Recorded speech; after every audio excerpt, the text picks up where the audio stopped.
Assalamu alaikum, I'm Aisha and you're watching Samaa News. Here are today's headlines.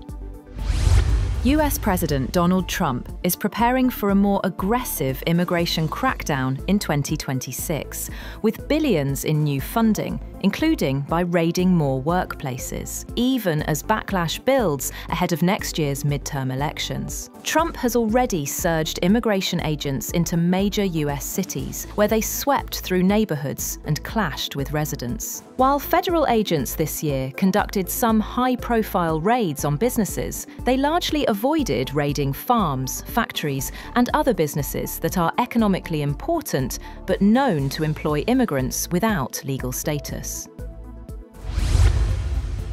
Russian President Vladimir Putin's top foreign policy aide has said that changes made by the Europeans and Ukraine to US proposals for an end to the war in Ukraine did not improve prospects for peace. The US drafted proposals for an end to the nearly four-year-old war, leaked to the media last month, raised European and Ukrainian concerns that they were tilted too far in Russia's favor. Kremlin foreign policy aide Yuri Ushakov told reporters in Moscow that the European and Ukrainian changes would not improve the chances of peace. Australia's Prime Minister Anthony Albanese has ordered a review of police and intelligence services following a deadly shooting on Sydney's Bondi beach that left 15 people dead. Albanese said the government would examine whether security agencies have the powers, structures, and information sharing arrangements needed to keep Australians safe. The incident occurred on December 14th during a Hanukkah celebration. One alleged gunman was killed by police at the scene, while his son remains under police guard in hospital and faces multiple charges, including terrorism and murder. A large power outage struck San Francisco on Saturday, leaving about 125,000 residents without electricity, according to city emergency officials and utility provider Pacific Gas and Electric Company. The San Francisco Department of Emergency Management warned residents to call 911 only for life-threatening emergencies, avoid non-essential travel, and treat non-functioning traffic signals as four-way stops. Officials also advised keeping refrigerator and freezer doors closed and turning off major appliances to prevent power surges. The blackout caused traffic congestion across parts of the city and forced some businesses to temporarily shut down.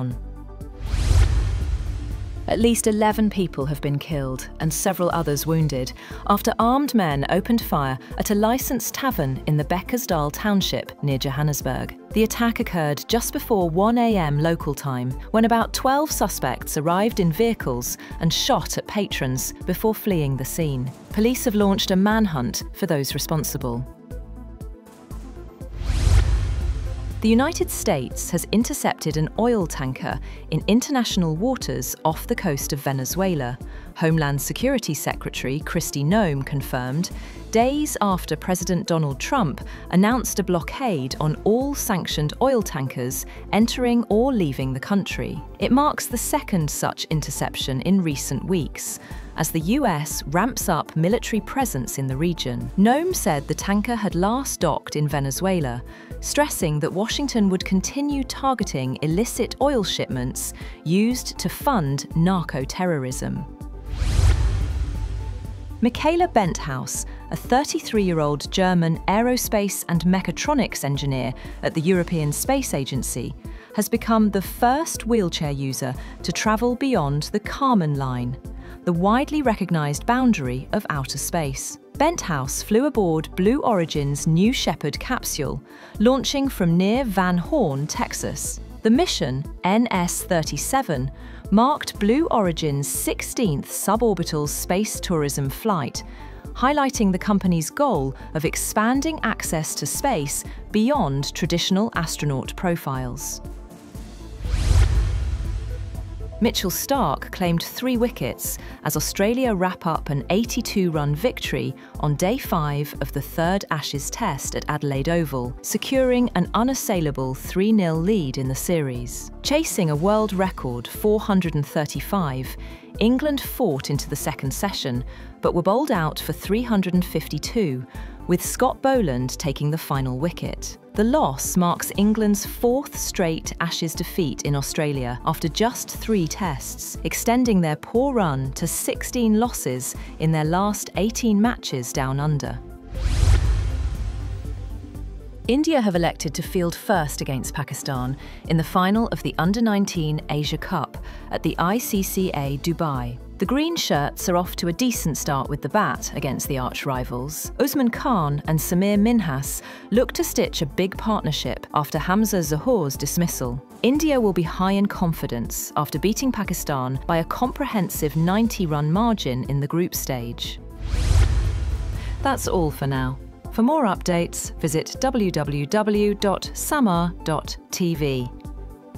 Thank you for watching Samaa News.